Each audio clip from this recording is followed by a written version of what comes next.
After taking a few weeks to digest the Buffalo Bills draft, just how well did they actually do?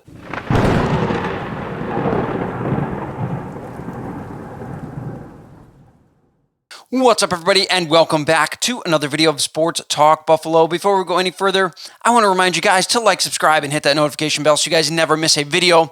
I talk Bills, Sabres, and the University at Buffalo men's basketball and football teams right here on this page. Also, remember to check out some cool merch. The links are in the description below. Going into this draft, it was clear that the Buffalo Bills not only had several holes to fill, but also a few upgrades that they needed to make, or that they needed to focus on heading into this draft. Myself and my buddy Mark focused on just that in our latest live stream. You can check that link above to find out our thoughts pre-draft for the Buffalo Bills. So how did the Buffalo Bills actually do in this year's draft? Well, obviously, we're going to start in the first round, where many, including myself, believed the Buffalo Bills would try to address their biggest need, in my opinion, heading into this draft, which was the linebacker position.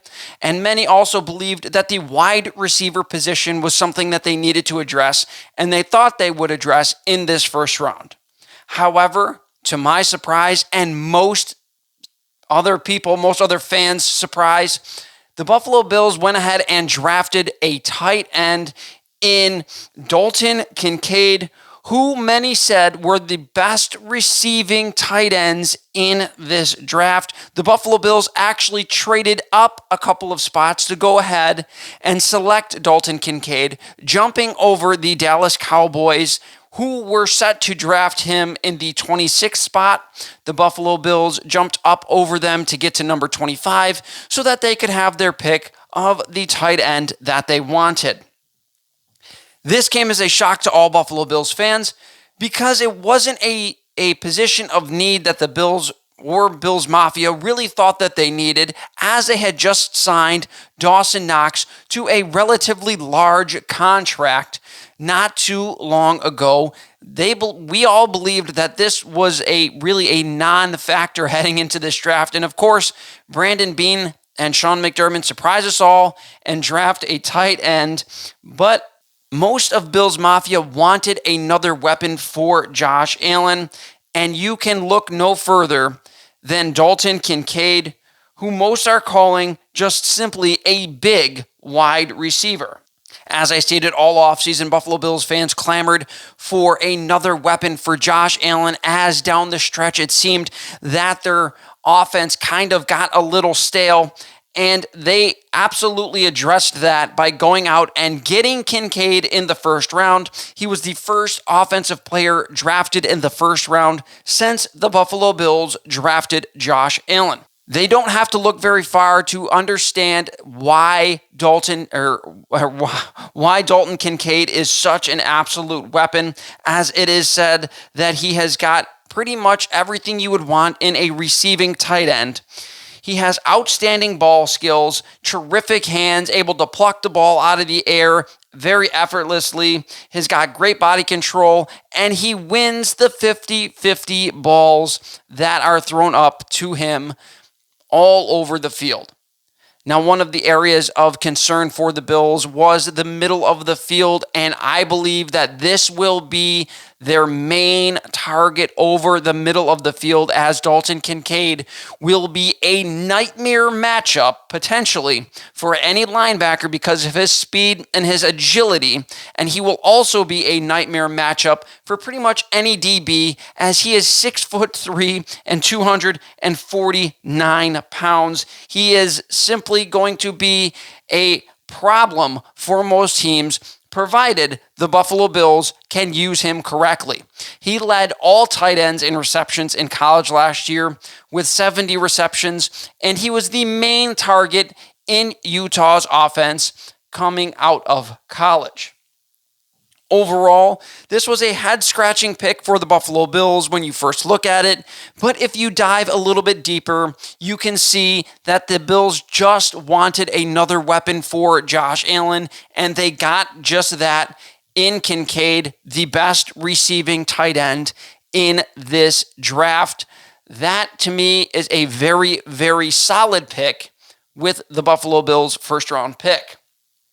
Now the Bills try to upgrade a position that we all know they needed to upgrade with their second-round pick. They tried to upgrade their O-line with an offensive guard, O'Cyrus Torrence, out of Florida. Now, as we stated, Buffalo had a pretty porous offensive line, leaving Josh Allen basically to scramble for his life on a majority of his dropbacks. He had to be a superhero. He had to put his body on the line. And the Buffalo Bills front office is trying to keep Josh Allen upright and try to keep him in the pocket a little bit more with their second overall pick in O'Cyrus Torrence. Torrence was a very, very good starter in college, and he appears to be an immediate upgrade over pretty much any guards that the Buffalo Bills have currently on their roster. He should slot right in as their right guard heading into the season, giving them immediate help going into this season. O'Cyrus Torrence had a very strong collegiate career.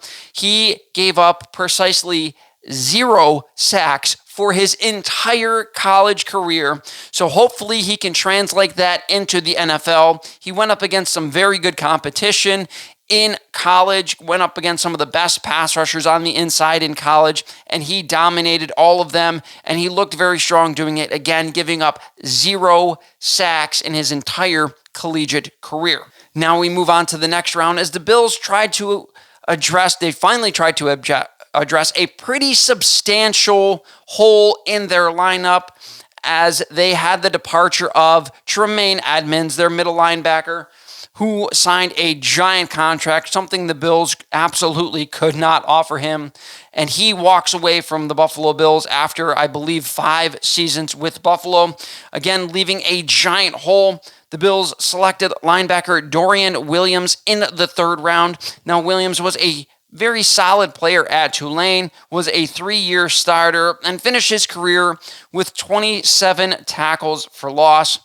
This position, to me, will likely be the most interesting position to watch in all of training camp and preseason heading into the season as we try to find out who will be the Buffalo Bills' starting middle linebacker to fill the hole, the giant hole left by Tremaine Edmunds. Now, the Buffalo Bills had a lot of trades in this draft. Their next pick was not until the 5th round, where they drafted big wide receiver, Justin Shorter. He was 6'4", 229 pounds. Wasn't the most productive member in his college career. That's why he kind of slipped down in this draft. He was a 5-star recruit, but never really seemed to get his footing in college. A very average player in college, and he will likely have a position battle on his hands to try to be the 5th or 6th receiver for the Buffalo Bills heading into the season. And the last 2 picks in the 7th round, of course, offensive guard Nick Broker and cornerback Austin Alex, who will likely add depth to the Buffalo Bills heading into this season.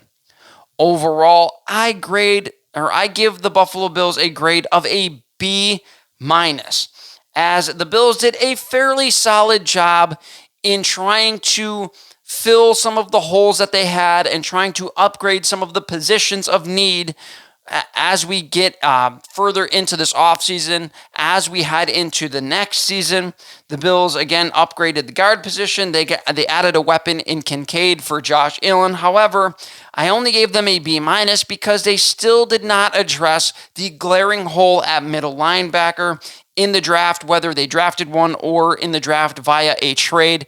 The Bills are headed into next season without a steady middle linebacker in the middle, somebody we've seen that can handle the duties in Tremaine Edmunds. He did it right out of college as a 19-year-old.